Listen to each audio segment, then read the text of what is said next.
I've already poured $60,000 into your happiness. Yet here you are, referring to me as nothing more than a wallet or an ATM. We never asked for your help. Max lamented to his wife, Lily, who responded with a scoff and a sneer. If it bothers you so much, why not cut off the payments? I can handle it myself, Lily retorted, her tone dismissive. Max couldn't believe even his own son, who he had raised, would treat him this way. After footing the bill for a $20,000 engagement party and a $40,000 wedding, he felt used and disrespected. They only see me as a cash cow, he thought bitterly. I must have failed as a parent. Well, I won't let them push me around anymore. Max's resolve hardened as he faced his son's threats. I've heard you loud and clear, he replied calmly. But Max's son, Max Jr., wasn't done. Are you sure about that? You know we won't let you see your grandchild, right? He threatened. Max squared his shoulders. You don't have to. I'd be more than happy to stop the payments. From here on out, it was a steep fall for Max and Lily, who had treated me like a money tree. My name is Chloe. I'm 56 years old, navigating life solo since my husband passed away 12 years ago.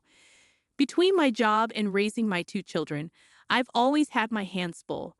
I hold an executive position at a decent company I've been with since before marriage, earning me the label of a career woman in the eyes of the world. The children who were in high school when their father passed have now graduated college and entered the workforce, which brings me some relief. I just hope they'll settle down and start their own family soon. Lost in these musings, I lived alone in the comfortable condominium I once shared with my children. Then one day, Max called, announcing, I want you to meet the woman I plan to marry. Delighted, I agreed. Max, now 28, works as a salesman for a large corporation. Despite his past as a bit of a playboy, it seemed he was finally maturing. On the day of the introduction, Max arrived with his fiancée, Lily. Mom, it's been a while. Meet my fiancée, Lily. It's a pleasure to meet you. I'm eager to get to know you, Max introduced Lily, who worked as a receptionist at his company. She possessed a striking beauty, and I couldn't help but feel proud of my son for finding someone like her. Congratulations to you both. I'm here to support your happiness. I beamed, our conversation flowing smoothly. As we chatted, the topic of their engagement party arose. We're planning to have an engagement party soon, and I need to start making arrangements. Mom, could you cover the $20,000 cost for the party? Max asked. I was taken aback, as I had expected the average cost to be around $10,000. However, seeing their joyous expressions, I couldn't bring myself to refuse. Of course, it's a joyous occasion. I agreed wholeheartedly. Later, my eldest daughter Mia came to visit. Mia, how's work going? The deadline was yesterday, I inquired. I'm managing well, so don't worry, Maya replied. She worked as a manga artist, and though she hadn't yet achieved a major success, she had her own series and was able to make a living from her passion. By the way, Mom, Max is getting married, isn't he? She asked, changing the subject. Yes, he came by the other day with his fiancée, Lily, to introduce her, and they've asked for $20,000 for the engagement party, I explained to Mia. Wow, $20,000 is the hefty sum for sure, Maya remarked. It's not just for the party. Apparently, they're planning to use it for their wedding funds and to give gifts of gratitude. Is that how it works? I questioned. And so, on the day of the engagement party, I handed over the promised $20,000. Lily and her parents looked delighted as they accepted the money. We'll use this to start our new life together, they declared, stashing away the cash. There were no gifts of gratitude as I had expected, but I reassured myself that this was typical of engagement parties. As long as they were happy, it was fine. However, a few days later, Max dropped a bombshell. I want a grand wedding with lots of guests and connections invited, maybe around 250 people. That sounds wonderful, I replied, trying to mask my surprise. And with that, Mom, I'd like to ask you to cover the upfront cost of the wedding, Max said. What? I have to pay. I thought weddings were typically funded by the couple themselves.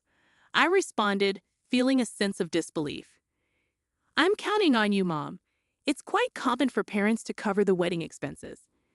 Besides, didn't I contribute a significant amount for the engagement party?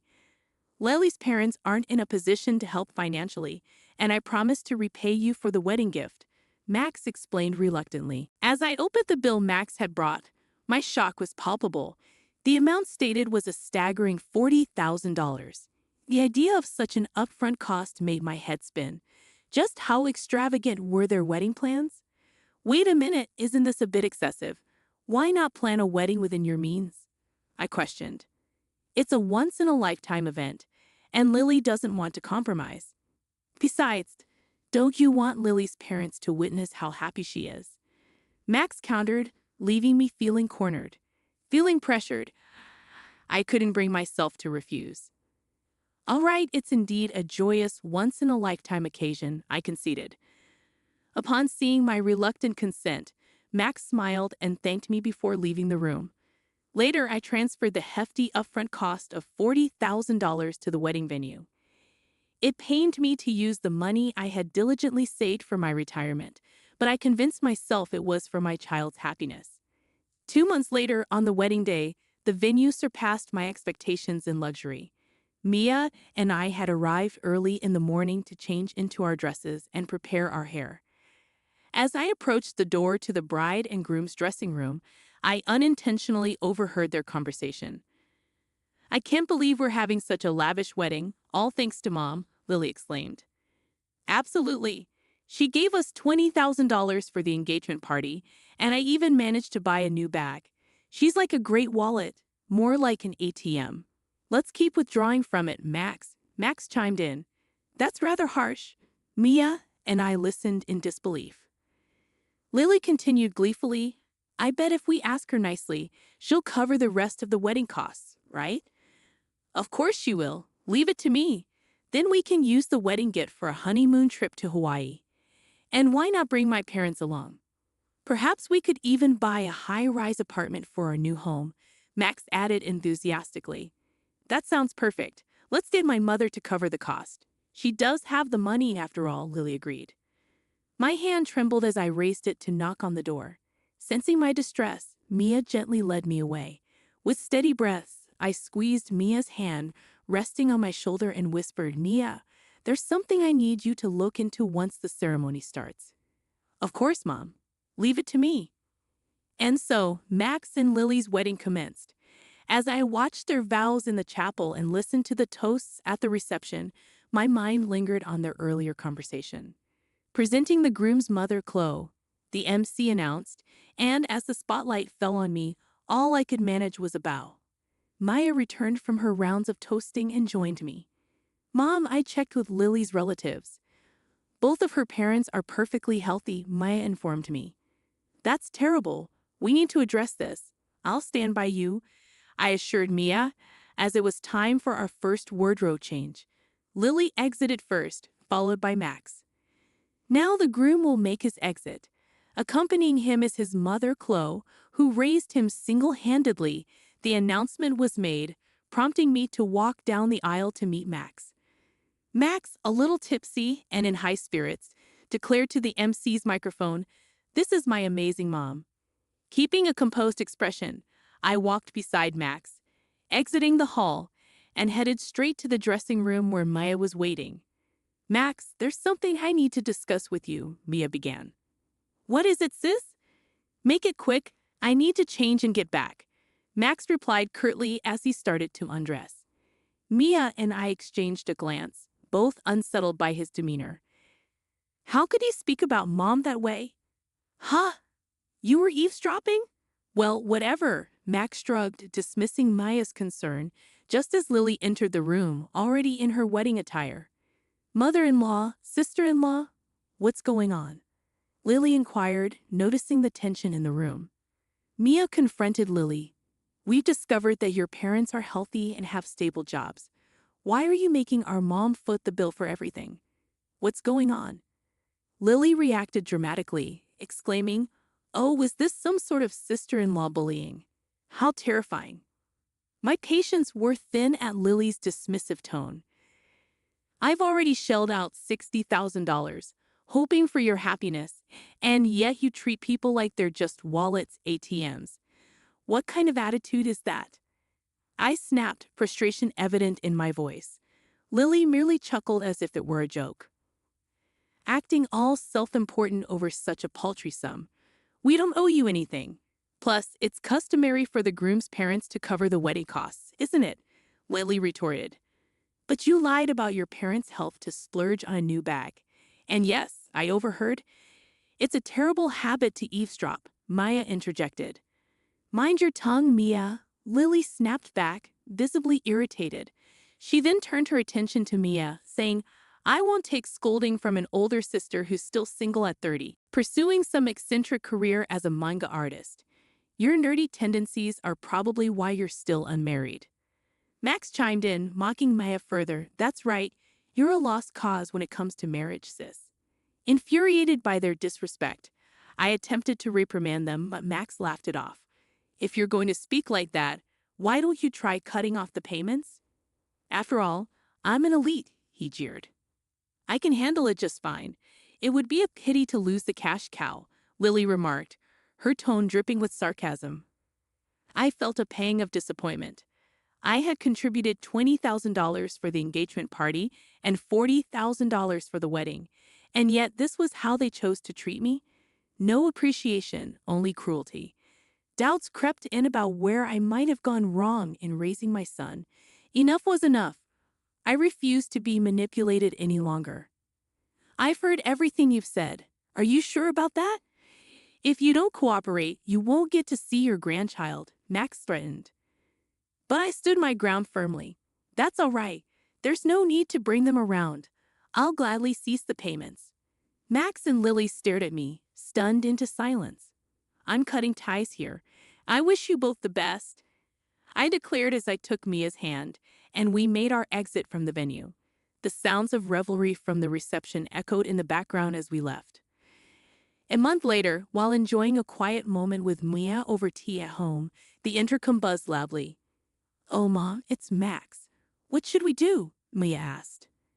Let him in, dear, I replied calmly. Max, whom I hadn't seen in a month, appeared at the door looking weary and disheveled. Why the sudden visit, Max? I inquired, curious about his unexpected appearance. Mom, have you received the bill for the wedding venue? Why haven't you paid it yet? Max questioned. Oh, the remaining balance, right. It was $45,000. Yes, it arrived, but I don't feel obligated to pay it, I replied. Don't be like that. We didn't receive many wedding gifts in the end and couldn't cover the bill. Now we're in debt, Maya interjected with a laugh. From what I gathered at the wedding, it seems you two have gained quite a negative reputation. Max, you've been throwing your weight around at work, taking on careless tasks. And Lily, you've been belittling other women, flaunting your appearance to snag a husband. It's no wonder people were reluctant to give wedding gifts to people like you, I explained, addressing their behavior. Hey sis, stay out of this, Max snapped, visibly angered. Mia remained composed, responding, Oh, how intimidating. Yet you mock me for being a failed manga artist or an otaku. Did you know that my manga was one of the top-selling Tyoho manga this year? It's even set to be adapted into an anime and a movie next year. Needless to say, I'm in a much better financial position than you with your debts. Maya revealed her successful career. At that moment, Max's attention was drawn to something. Hey sis, is that? Yes, exactly, Mia confirmed, proudly displaying the ring on her left ring finger. I'm engaged to my editor. He's a prominent figure at a major publishing house. A real success. So we'll be able to take care of Mom on our own. We don't need your help. We never expected our children to support us. Thank you, Mia. We're planning a wedding, but we'll manage everything ourselves. Mom, you're invited, but Max, you needn't bother, I asserted. Turning to a bewildered Max, I stated firmly, Do you understand now?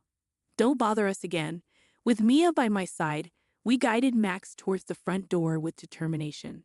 Please, Mom, and you too, sis, Max pleaded. Ah, I just thought of something.